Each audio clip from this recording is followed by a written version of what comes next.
Kamusta kayo lahat? I-may share ko lang. Pag maglalaba kayo or mag-washing kayo ng damit or bed sheets or duvet, always sip. I-close nyo, i-sip nyo, sip it. Kasi kung hindi, nakabuka ka yan sa loob ng washing machine, lahat ng mga ibang kasama niya sa loob, papasok dito. So, hindi siya mabanlawan ng maayos. So, ito. Konti lang naman.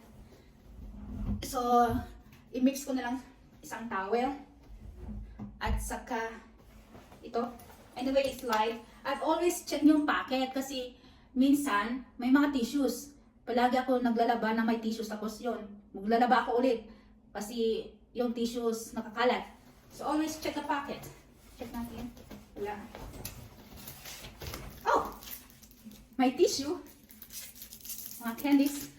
At meron pa siyang 50 euro. May pera. Thank you, Habi. May pera dyan. Pero sa uli ko yan. Yan. Diba? Kung pinasok nyo na lang agad-agad sa washing machine, may tissue, may pera pa.